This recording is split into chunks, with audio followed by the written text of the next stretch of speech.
بسم الله والحمد لله والصلاة والسلام على رسول الله. اللهم لا سهل إلا ما جعلته سهلا وأنت تجعل الحزن إذا شئت سهلا. رب اشرح لي صدري ويسر لي أمري واحلل عقدة من لساني يفقهوا قولي. So we'll finish today, inshallah, the lift of the democracy in Islam. So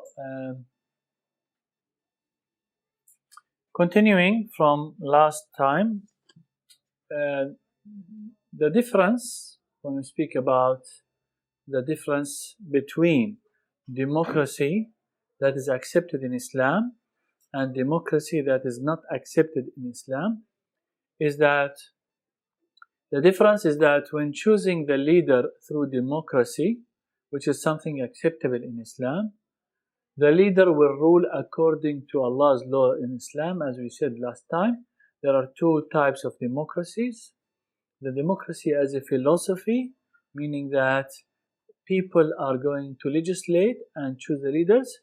And then the second type, which is democracy as a tool, meaning that it will be used to apply the shura between the Muslims. Because Allah Azza wa Jalla, as we said last time, ordered us to rule using shura, but no explanation of how shura is. So democracy is a tool that can be used to apply shura.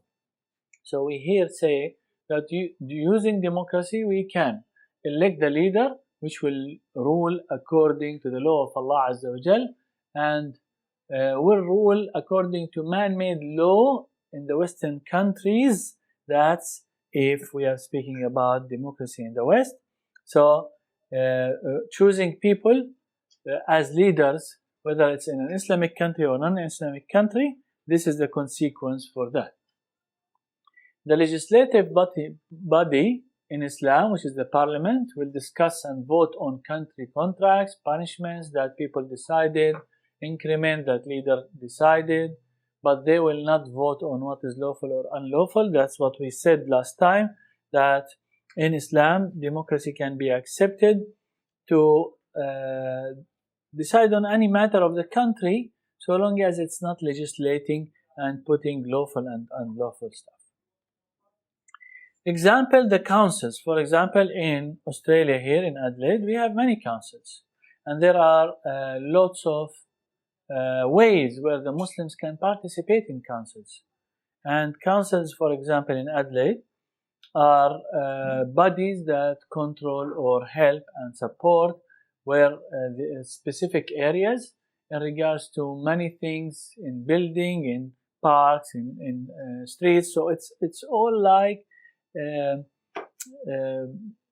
public service. So the council committee is just public service. They don't legislate. So councils have specific jobs to do, and these duties are agreed in the West and Muslim countries. So if you look at the duty of the council in the West and then the duty of the council in the Muslim country, they are the same. There is nothing different between them. So no problem in using democracy to elect the council and even run it, and even being part of a council in a country, a Western country. So, and no, it's actually preferred for the Muslims to have some representatives from the Muslim community in the council, so they can actually show that they are integrating with the community and they are supporting the country and helping. So there is no issue in being part of a council and serving the community. There is no problem of using or importing ideas from any civilization, as the Prophet ﷺ imported ideas, the idea of the trench from the Persians and the minbar from the Abyssinia, and he imported the idea, for example, we spoke about the money that was used at that time. The Prophet ﷺ, even he used the Romans to print the money for the Muslims. He used the Yemenis, where Yemen was not a Muslim country, to import the clothing for the Muslims. So there is no problem within the Islamic rules to import ideas. And the Prophet ﷺ said, Al-hikmatu dallatul mu'min. So wisdom or any new idea is something for the believer. Whenever he find it, wherever he find it, he is the most person to have the right over it. So if there is something that is beneficial and does not contradict Islam, then we can use it. And one of it is democracy, as we explained, within its boundaries, not as a philosophy, but as a tool to apply the shura. It is better to use the same terminology, democracy, although our understanding is different due to its strength and to calm down some of the opponents. It's really wise to say that we Muslims, we use democracy and we apply democracy. And that's true. But our understanding to democracy, as we said, is not to the extent of the understanding of democracy in the West. It's not a full understanding of democracy. That's why we use democracy and we say we follow democracy. It's a democratic country and we are part of this system, but we from inside know what are the limitations when we choose to follow democracy. Democracy has another benefit: to expose those who want to fully implement it and reject the rules of Allah. Some people actually nowadays, they are calling even the Muslim countries to apply democracy in the Muslim countries. Why? Because the public are looking at the West, how they are advanced, they are developed, they are really flourishing in every aspect of this life. So they are saying, okay, so what are the West doing that we are not doing that caused for them that? It might be democracy. So they are now calling to apply democracy almost in each country of the Muslim world. And all of these Arab Spring, the publics are all calling for applying democracy. There is no harm with that. But what will happen is that some people will be exposed because they will be calling for democracy in total as a philosophy to be applied, not as a tool to be applied. And that will expose actually the creed and the aqidah of some of the people. So you will know who actually follows and obeys Allah and who does not. All types of ruling, in the world, there are many ways that the country is being ruled. For example, there are kingdoms where the king pass the authority to his son, the son to his son, to the son. This is, and the country stays as a kingdom. Whereas there are others as republic. Republic, like, for example, China, or like, it's a republic country.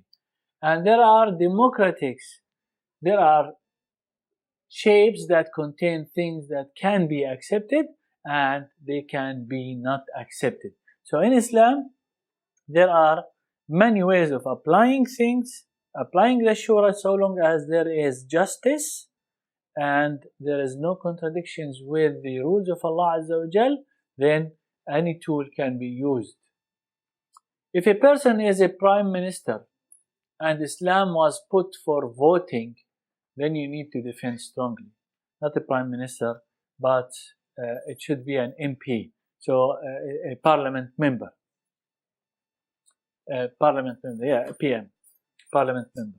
So if someone, for example, is a parliament member and then they wanted to vote whether to apply the Islamic rules or not, he cannot come and say, no, I cannot vote on something like Islam. He needs to vote and he needs to raise his voice and defend Islam. So part of being part of the democratic system is actually to defend Islam and the understanding of the right Islam. If the parliament chose other than Islam and I was alone in there, I need to stay and work. So this is a typo, Shamil. It's and. So what we are talking about here, supposedly, for example, I am here living in Adelaide and I managed actually to enter into the parliament house. And so I can raise the voice of the Muslims within the parliament house. And this is part of the democratic system in the country. So if they are voting on something that is contradicting the Islamic rulings, of course it's a non-Muslim country.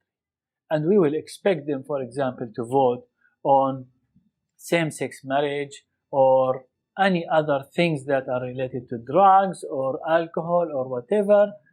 So if I am in the parliament as a parliament member, based on the democratic system, I reach there.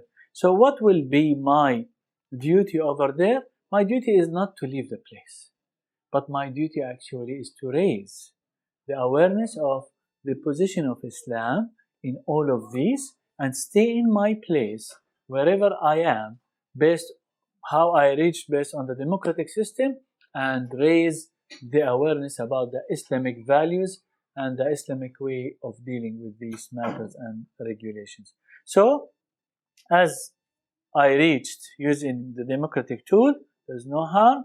As I am in the parliament as one between 400 or 500 members, that's fine.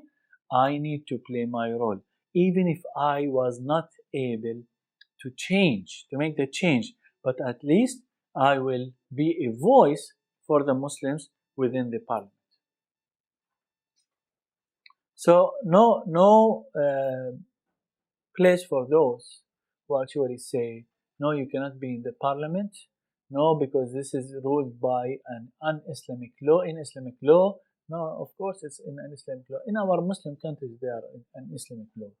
So does that mean that we cannot actually run for elections in the parliament? Of course we can, and we need to try to make the change.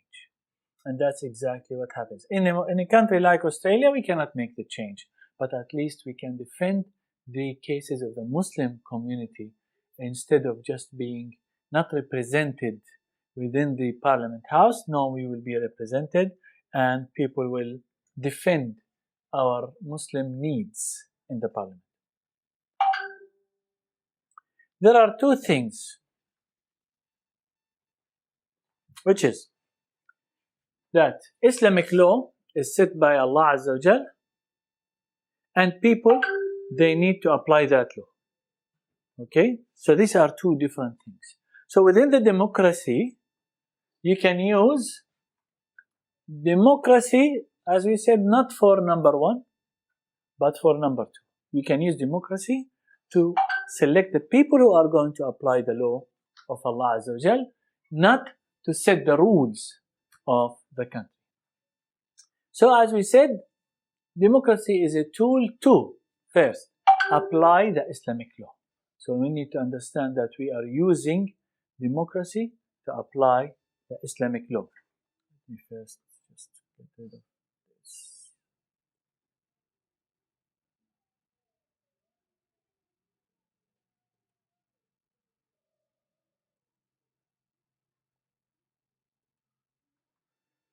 So we use democracy for specific reasons. Number one, to apply the Islamic law. If we can, in a Muslim country, in Australia, we don't have an Islamic law, so we cannot use democracy to apply the Islamic law. Or sometimes some of the rulings we can actually. We can, and we can defend these, for example, as a minority to have the right, and which is actually acceptable in Australia, to give you the right, for example, to be ruled by the Islamic law of inheritance, for example. So the wealth will be distributed based on the Islamic law, and that can be acceptable within the democratic system that is in Australia.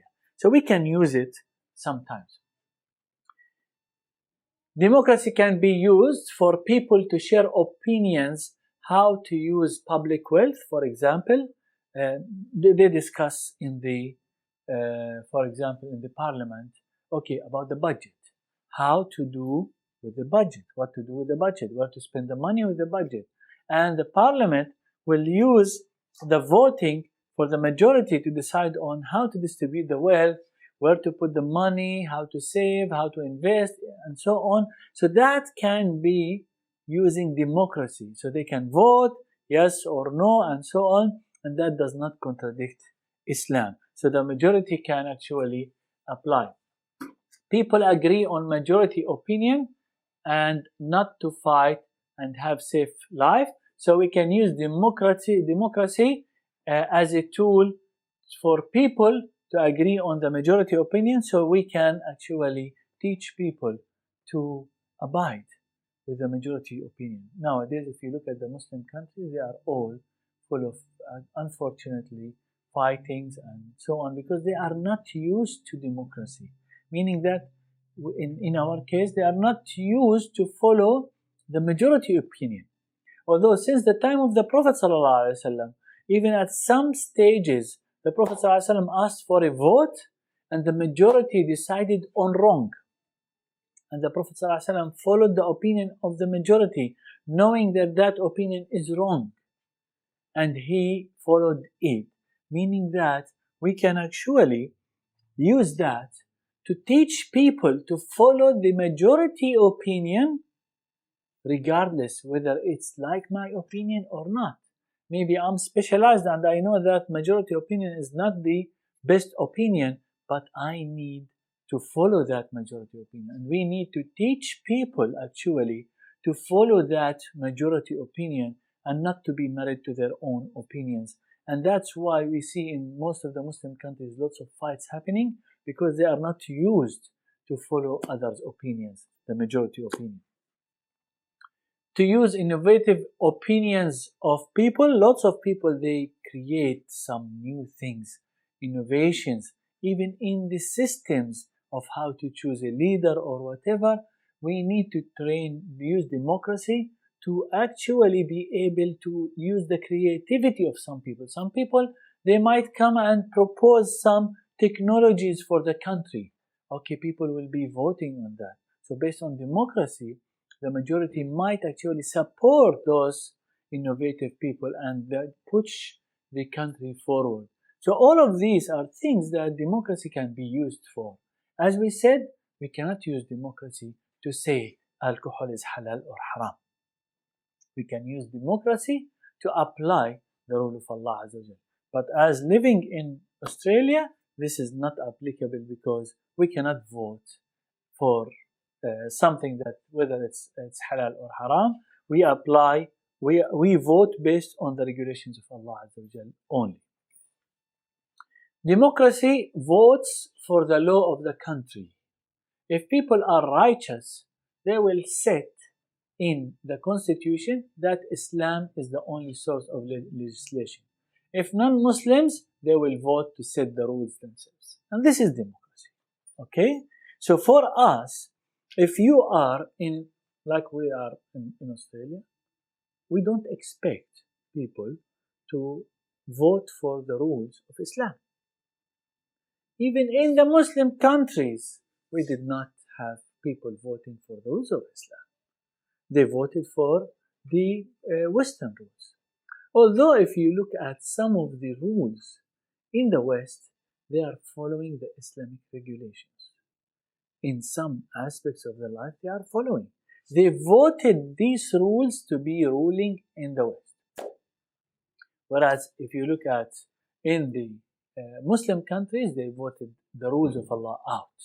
And they voted to bring, if you know that majority of the Muslim countries in the Middle East are ruled by the French constitution. So they voted the French constitution to be ruled in almost most of the Muslim countries in the Middle East. So this is something that we expect from democracy, and we should be able to accommodate such difference and understand that even if in a Muslim country and you just put something for voting, you don't expect that the Muslim public are going to vote for fully implementing Islam. That's a fact. Why? Because people are not being righteous. They haven't been taught about Islam. So this is something, is a duty for people to raise the awareness about Islam and then run the voting for the Islamic law. If democracy being applied, there is no harm of representation of any group within the parliament. Someone would ask, what if I am in a Muslim country and it's a democratic country. Can I allow, for example, atheists to be represented in the parliament? Can I allow, for example, any other sect which is non-Islamic sect, or left wing or right wing, or any other group who are within the community? Of course, this is their right to be represented within the parliament according to democracy. But that doesn't mean that their opinion is going to be ruling the country. Because we already, if we are speaking about a Muslim country, we already voted that Islam is the source for any law in the country, if we are speaking about a Muslim country.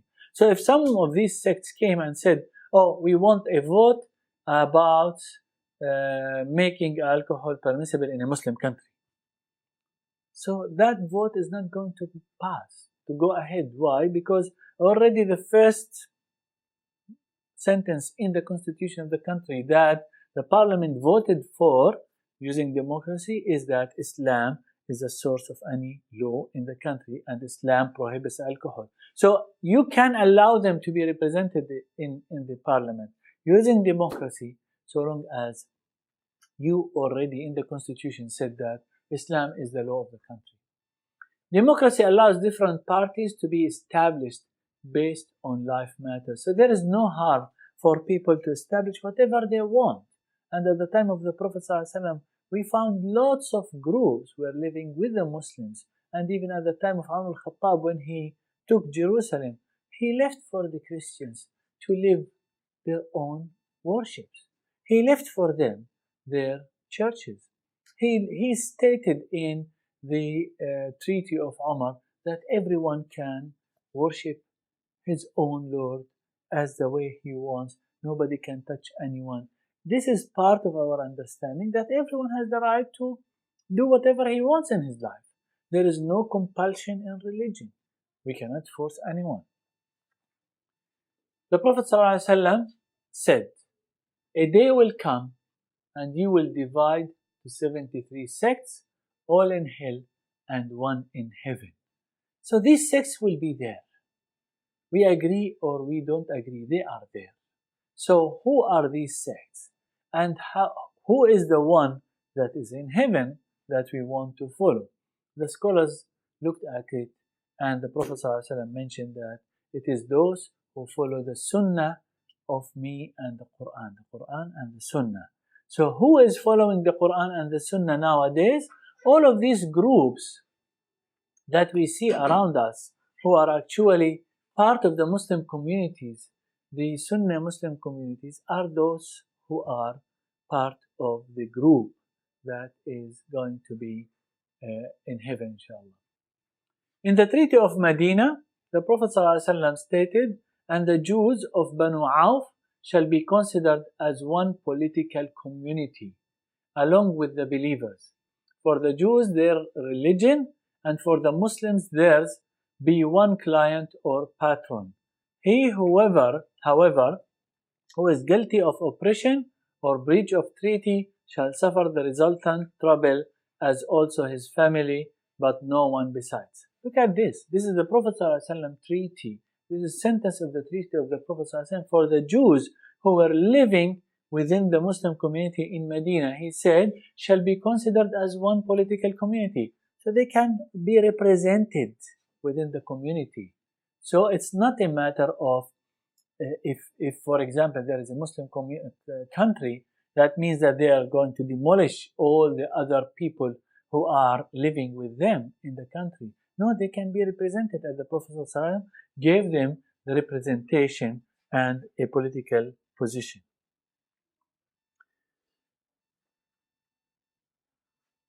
At the Prophet ﷺ time, the non-Muslims were left for their religion and had their freedom of life.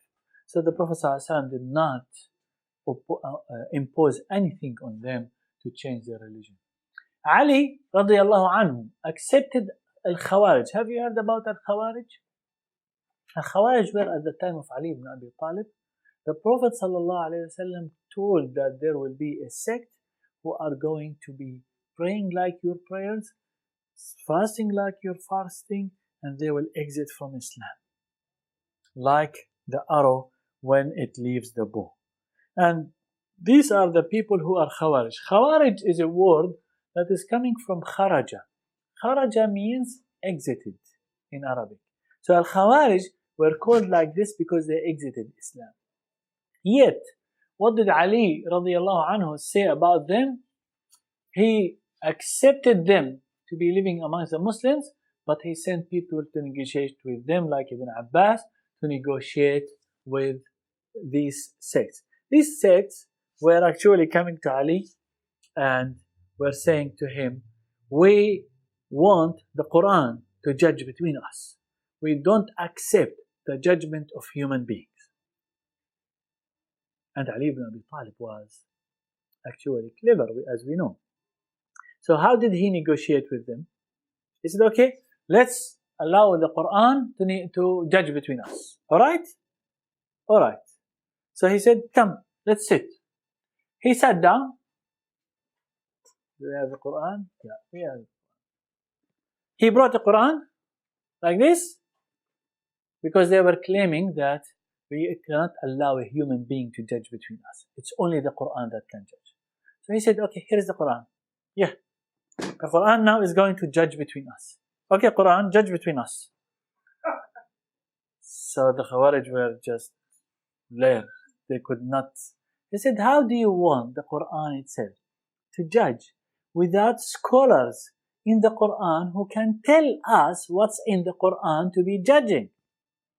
And he managed, actually him and Ibn Abbas, to negotiate with them and to bring a lot of them back to Islam. This is a sect that Ali applied democracy for them, allowed them to live amongst the Muslims, and was treating them with softness to bring back, because he knew that they were ignorant, to bring as many people as he can back to Islam. There is no way for practicing Muslims to reach the way of implementing Islamic law except through the current systems.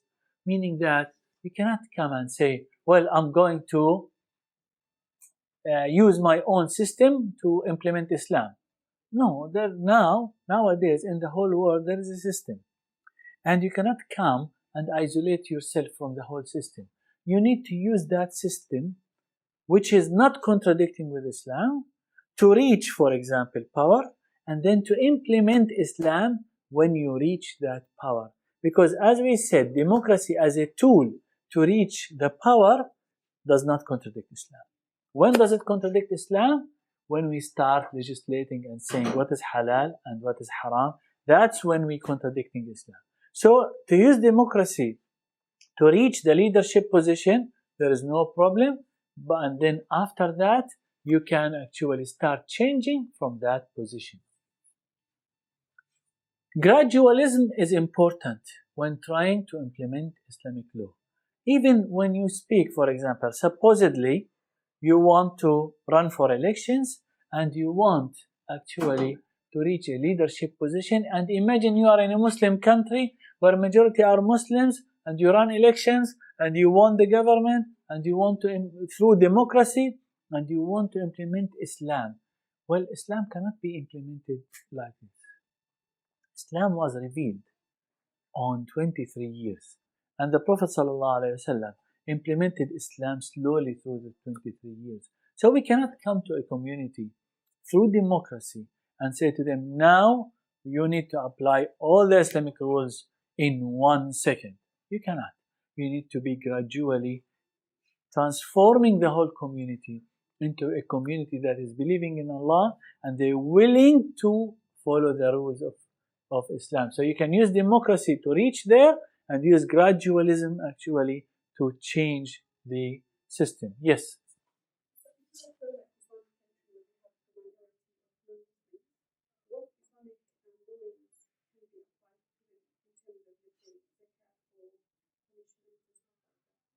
They cannot be ruled by the Islamic, for example, rules of punishments or hudud as non-Muslims. But of course, for them, it's the tax that needs to be paid. Nowadays, we call it tax. Previously, We used to call it jizya, which is a protection tax that used to be paid by the non-Muslims living within the Muslims. So these are the things that can be done. And as I said, for example, there was a proposal, recent proposal 2 years ago in Malaysia, in one of the states, to implement all the punishment within that state. And they had a proposal in Clinton. They had a proposal because there were minority. The Muslims in that state was 87%, and the minority were 13% around Chinese and Hindus. And they had a full proposal on how that these people will be ruled by their own rules, whereas the Muslims will be ruled by the Muslim rules. So that was the proposal. Of course, it did not pass. It passed the state election, parliament, and when it went to the federal parliament and they voted it out, and they did not implement the Islamic rules there.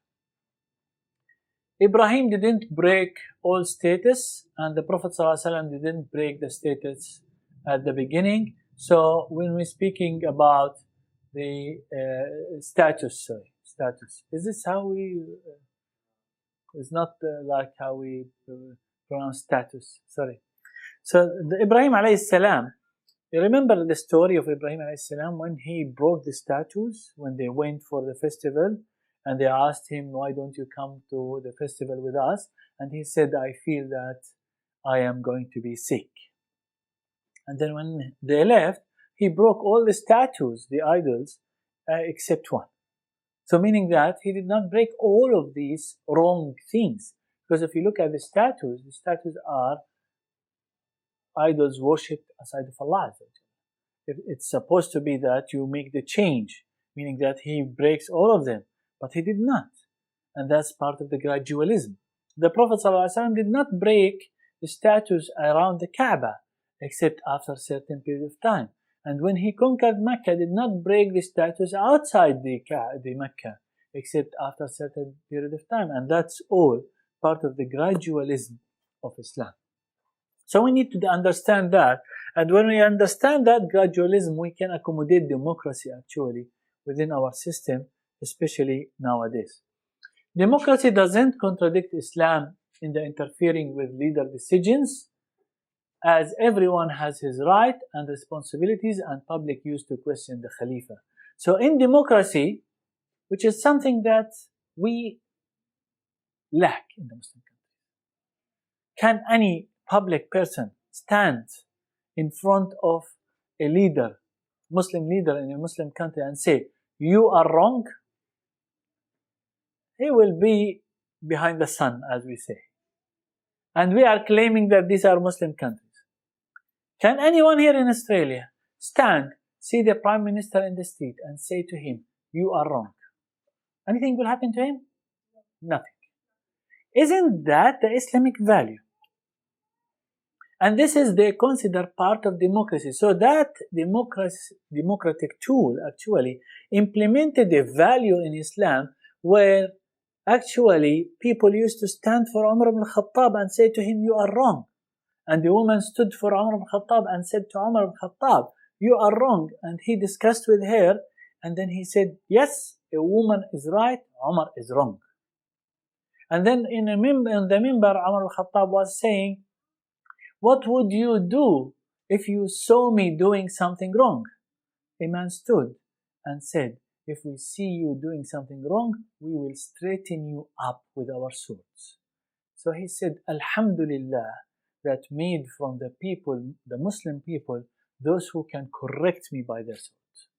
So, and he said, there is no good in you if you don't say it, meaning that correcting me, and there is no good in me if I don't listen to it, meaning that receive that feedback. So all of this is an Islamic value that is being embedded within the democratic system. So we can actually apply that easily and we don't have any issue. There is another concept which is the bay'ah. Bay'ah is the pledge. At the time of the Khilafah, until 100 years ago, there used to be a bay'ah where people used to give the pledge for the Khalifa. Bay'ah came by not to fight the leader with his right, but advise without fear. So meaning that this is the concept. So the concept when a person giving the bay'ah, like nowadays in the democratic system, when a person is like accepting a prime minister to be there ruling the country, he is accepting him as a leader and to give him advice. It's exactly the concept of the bay'ah. So there is just difference in the nomenclature, terminology. The application is the same. The concept of majority opinion rules is acceptable in this. Someone will say, well, who said that majority opinion is supposed to be applying the rules or controlling? Well, it's acceptable in Islam. The evidence is in Hawazin incident, and we spoke about this hadith when the Prophet ﷺ said to the people in distributing or returning back the captives of Hawazin after Hunayn, the Battle of Hunayn, the Prophet ﷺ said to them, go back and send me your representatives. So meaning that they went back, they voted, and the representatives came back with the opinion of the majority. Some of these people refused to return back the captives. But because the majority accepted, the Prophet ﷺ applied the rule on everyone. So you can say, okay, this is a majority. This is the concept that actually democracy is accepting as a system within it. The Prophet ﷺ said in the hadith, the hand of Allah is with the group, meaning that is the majority opinion. The Prophet ﷺ said, Shaitan is with the one and he is from the two is further. Speaking about majority opinions win, or the majority of the opinion should be followed. So all of these are democratic values that actually embedded in the system. So we are speaking about democracy here as a portion that is really acceptable in Islam, and we saw it during the time of the Prophet ﷺ, where the majority actually opinion should be followed. The opinion of the majority is considered in Islam and is more close to correct, as there will be more minds in this opinion. So when you are voting for something in Islam and the majority of people have the understanding of that this is the correct way, then should be followed and accepted in Islam. Although some people say this is democracy, this is wrong. No, this is not wrong. It's been implemented during the time of the Prophet ﷺ. In our current situation, there is no one Khalifa, and this is we agree. So there is no bay'ah to the Khalifa. So that is for all Muslims. Thus, to claim that the Khalifa used to rule until he dies is not applicable nowadays. Nowadays, some people will say, okay, previously the Khalifa used to rule until he dies. Like look at Umar al-Khattab, look at Abu Bakr, look at Uthman, Ali. They used to rule until they die, regardless of how many years. Well, nowadays, there is no Khalifa for the whole Muslims. If there is a Khalifa for all the Muslims, you can apply that. But nowadays, there is no Khalifa. What do we have? We have leaders. That's why someone can come and say, well, the concept is that the term of being voted in a leadership position is 4 years. This hasn't been in Islam before. Well, that concept of being a leader for until you die is a concept for the Khalifa only. But for the emirs of the different regions, for example, at the time of Umar al-Khattab, Umar al-Khattab used not to allow anyone to be an emir for a region more than 4 years. So he used to put a term for that. But the Khalifa himself, you can apply, but nowadays we don't have a Khalifa. So meaning that concept in democracy of having a term of 4 years is actually having a basis in Islam. So we can implement that. So as you see, lots of the concepts in democracy being taken from Islam, and they don't contradict with Islam. What contradicts with Islam is one thing, which is that the people vote what is halal and what is haram. That concept cannot be accepted in Islam. Being an imam or a leader is a contract between the people and him. So when you come for elections, for example, there are terms and conditions. So people want to vote in a leader for an organization. So in that voting, that is a contract. And in that contract, it can, for example, have conditions that, like in the constitution of some organizations, the term is 4 years and nobody can be voted in for more than one term or 2 terms. That's a contract. They can agree on whatever they want. And there is no contradiction between this concept and Islam. So that concept in democracy is acceptable in Islam. Any condition within the contract between people and the elected person is accepted, which is part of democracy, so long as there is no contradiction with any Islamic rules. So if there is no contradiction, then we can actually accommodate that part of democracy. So again, democracy is a tool that proved its success, and we can take any beneficial matter that doesn't contradict Islam. Again, as we said and we emphasize, that democracy in itself is not haram.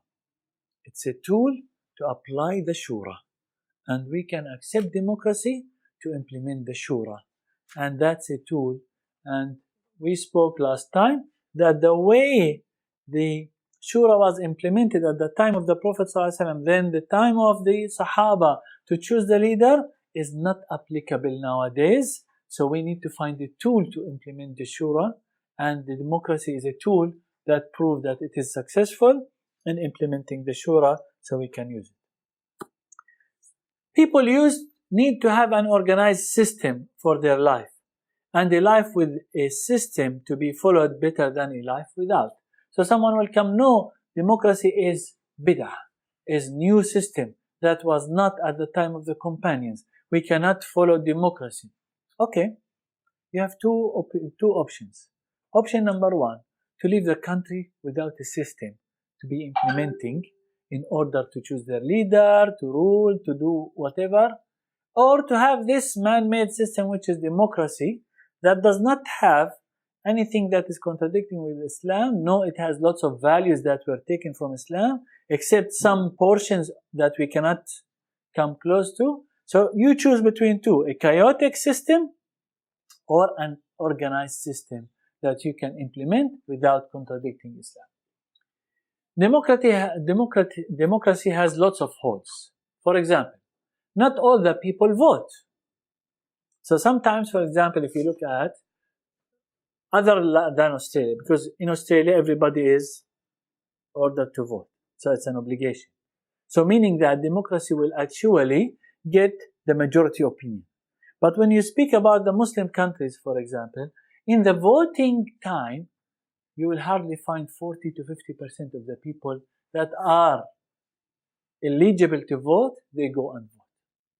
Meaning that if you look at someone who won the majority, he did not actually win the majority. Why? Because 50% of the people did not vote at all. And then he won the majority of the 50% that voted. Meaning that he did not win maybe 25% of the opinion of the public. This is a hole in the system. So for example, if you look at Australia, they overcome that hole by forcing everyone to go and vote.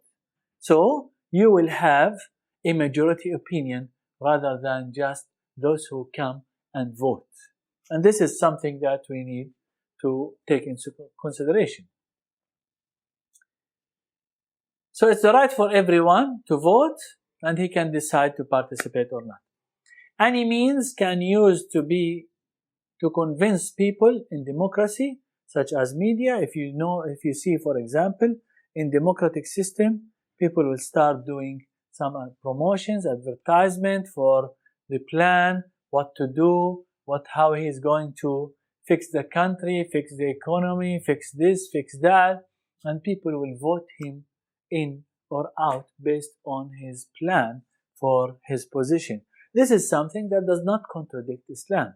this is something that actually affects the people mind to vote or steer the people to vote for whoever is going to be more beneficial for them. So there is no harm to use media, to use anything in order to convince people of the plan for the person who is running for elections. In democracy, all have the right to vote equally.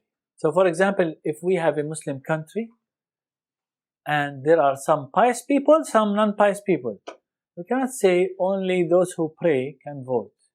Those who don't pray cannot vote. Because in Islam, everyone's right is equal. At the side of Allah Azza wa Jal, it's not. By the side of Allah Azza wa Jal, only pious people are considered close to Allah Azza wa Jal and deserve heaven. But those who are not, are not. So, when we speak about our life matters, everybody needs to be treated equally. So democracy states that, and Islam states that. So there is no harm in implementing that part of democracy. In Islam, all are equal, even if they are not practicing, but the level at the side of Allah is different, and that's between the person and Allah. In democracy, people will try to influence the public during advertisement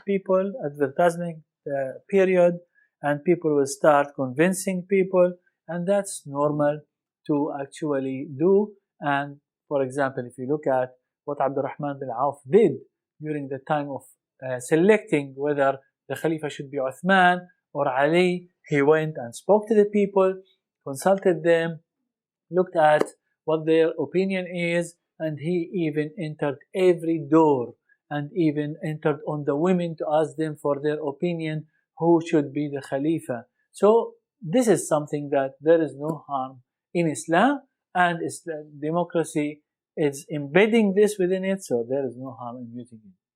At some stages, democracy was used to implement dictatorship, and sometimes it's justice. So we are not saying that democracy is a full good system.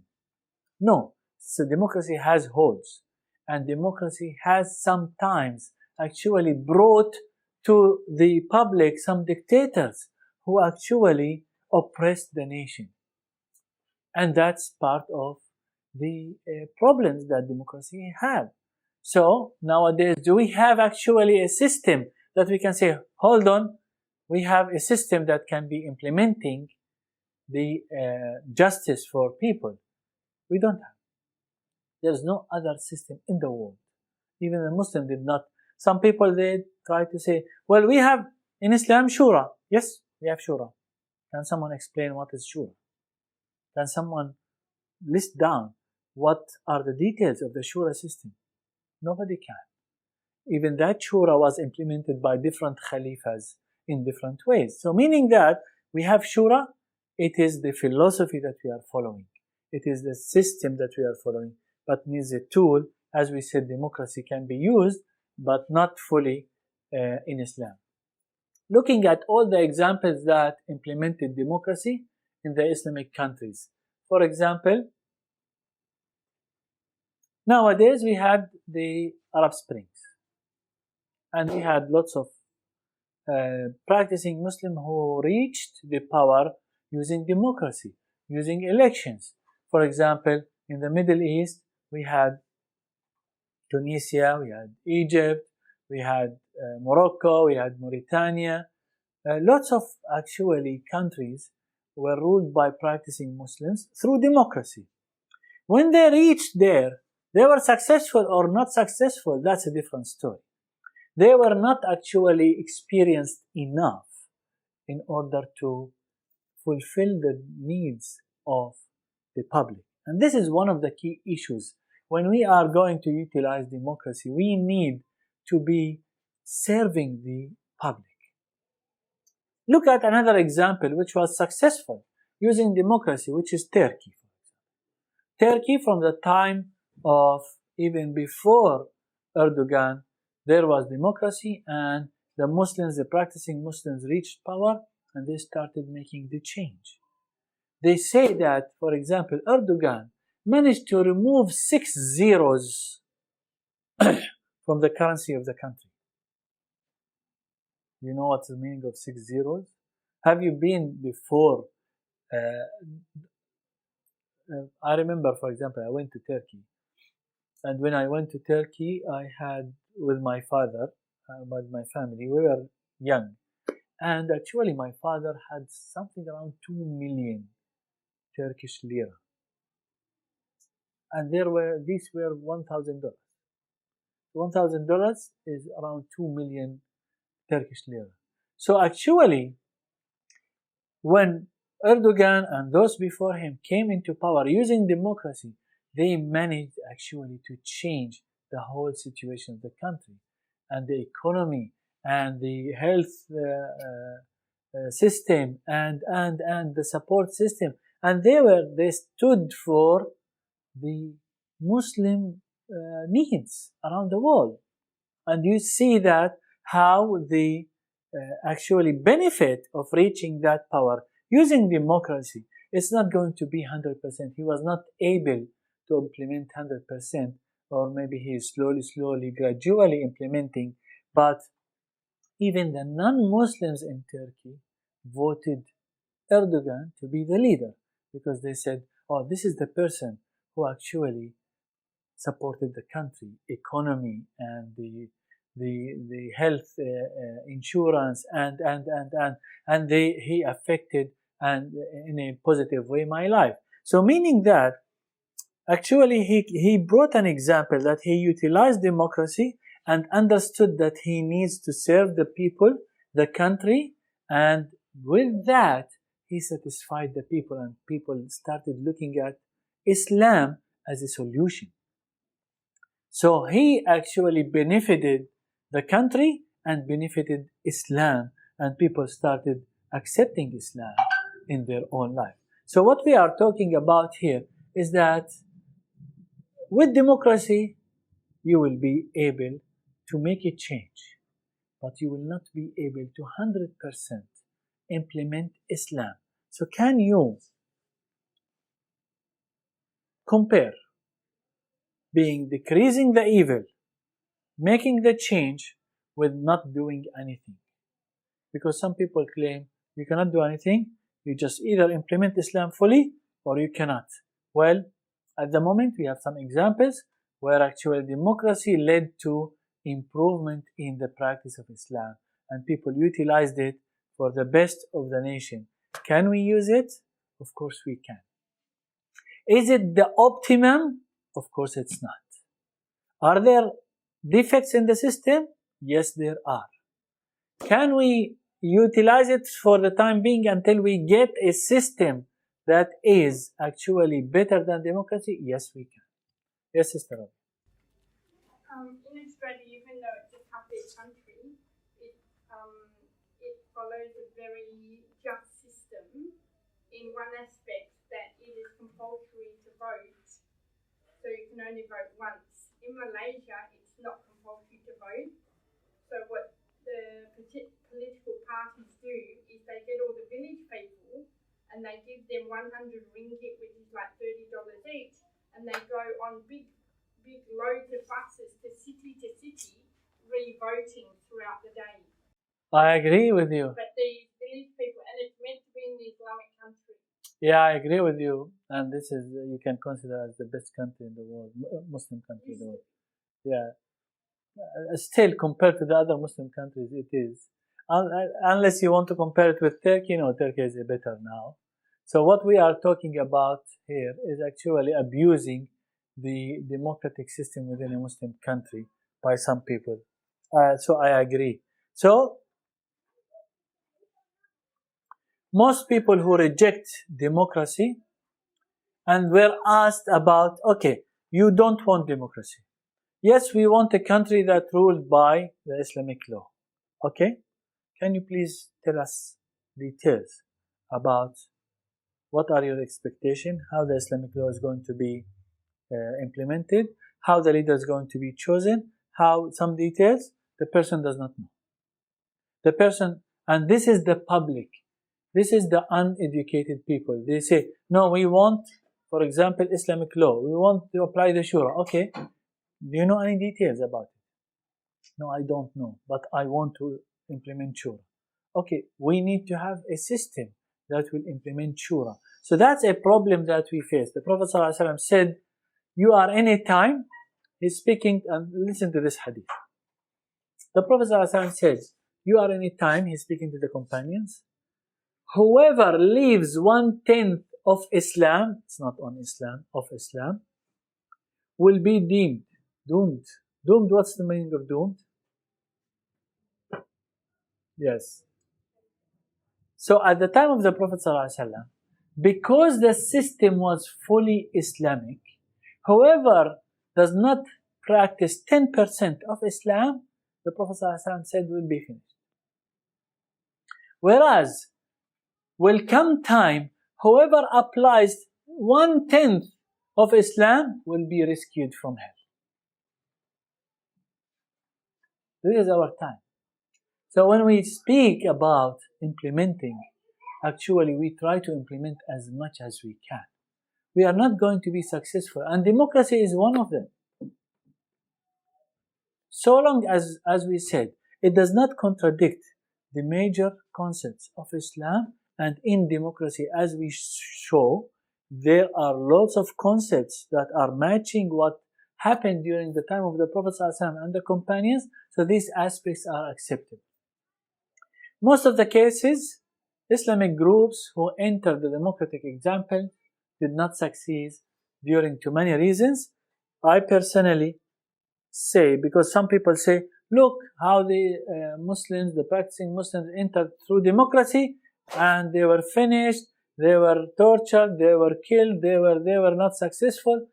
I say personally that this is due to their lack of experience in running countries and actually serving Muslims.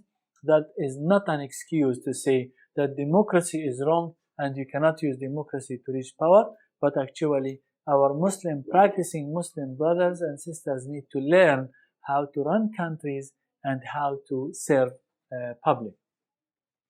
Many democratic examples in Islamic countries were successful, such as Turkey, and we spoke about. So I think that comes to just one more slide. Within the Islamic groups, they can use democracy to elect their leaders until there is a new tool that can be used. As we said, that nowadays we have only democracy. That is a tool that can be used worldwide. Every country is safe for the Muslims to practice their religion, become a country of da'wah. So some people will say, okay, what's our ruling nowadays here in Australia? What is Australia considered? Ibn Taymiyyah said Australia considered as a country of da'wah. How? He said, wherever you are living and you are able to practice your religion and you are a minority, but you have your right to practice your religion, this is a country of da'wah. What does that mean? That means you can live in that country. But this is a country of da'wah. You have to practice your rule in da'wah for Allah Azza wa Jalla and for the religion of Allah Azza wa Jalla. You cannot live there just for the sake of living in that country. So in this democratic country that is following democracy as a system of life, we can live here. We know that we have our rights to practice our religion, so there is no harm with that, so long as we are conveying the message of Islam and practicing the da'wah. Who to choose in elections? Pious weak or non-pious strong? Sometimes we come in front of two. If we are, for example, in a Muslim environment and we have elections and we have two candidates for the leaders, one who is really pious, mashallah, he's praying tahajjud, he's fasting Mondays and Thursdays, and he is really far from any haram thing, but he is weak, meaning that if he is a leader, he is going to mess up, he is not going to lead properly. Whereas we have another candidate who is really strong and he knows what he can do, but he is not pious. He is committing sins. He is doing all of this stuff. Who to choose? Is it better to choose this one or that one? It is actually a matter of debate between the scholars. Who is better? Some people say the strong is good for the Muslims and the weak is bad for the Muslims, because the strong is going to benefit the Muslims, whereas the weak is going to actually cause harm. Some say no, but the pious is going to know what is halal and haram, whereas the non-pious, non-practicing might get people into haram, and so on. So it's a matter of difference in opinion. So here in Australia, we look at this as the same concept. Can we participate in the elections for council? We said yes, and we should actually have representatives within the councils in order to show that Muslims serve the country that they are living in, and they are communicating within the Muslim country. The other thing is that, what about the parliament? Can we elect in the parliament? Of course, there was lots and lots and lots of debate between the scholars whether Muslims can participate in the elections within a non-Muslim country or not. And the conclusion at the beginning was, no, it's haram. And people practiced that until actually some of the governments that were elected actually caused harm to the Muslim community at some places around the world. And so what happened is that made the scholars revisit the issue and say, hold on, if this government going to harm the Muslims and raise, for example, Islamophobic sentences where it's going to raise the actually hate crimes against the Muslims, then we need to revisit that, and we need to stop the harm that might come to the Muslims. Like, for example, in America, lots of the sentences that Donald Trump said were actually direct indicators for some people to attack the mosques in the USA. And here in Australia, even some sentences from the Prime Minister were actually accused. He was directly accused that you have said, and they were recorded, they said these sentences, and they were directly actually raising the hate crimes, and the percentage of hate crimes increased at that time. So we need actually to, as Muslims, use democracy and go to the elections and try to choose the one who will decrease the harm on the Muslim communities, as we have seen, for example, in Christchurch or in wherever. So all of these, we need to choose the government that will not actually increase the hate crimes with their speeches. No, it will increase tolerance, and the Muslims can live a peaceful life in such a country. So it's nowadays something that is not as was decided before, that this is haram to participate in the elections. No, it's now a necessity, seeing actually what is happening to the Muslims in the West because of these speeches that increase the hate crimes. So we need actually to practice our rights in a Muslim country like Australia to choose the government that is more tolerant to the Muslims and give us better environment. So, in summary, to sum up all the ideas, democracy is a tool, that can be used to implement shura. It's not a system in its own. Some Western countries, they use them as a philosophy, meaning that people rule the people, meaning that people will choose the leader and at the same time will choose the law. That part of choosing the law is unacceptable in Islam. That part of choosing the leader is acceptable in Islam. So we can accept that portion of democracy, and we call that, we follow democracy in our elections, in our details of who can vote, who cannot vote, who can be nominated, who cannot be nominated, and all of these things. So this is the summary of what Islam speaks about democracy. So, any question? Yes. A few Muslims here in Australia think that it's better to do a donkey vote when it's election, meaning we tick every single box on the ballot paper and we hand that in, and it will be thrown out because it's a messed up vote. So that's the democratic systems allow you to do that, and it's not a crime to do that. Even the democratic system allows you to actually put an empty paper, and it will not be counted.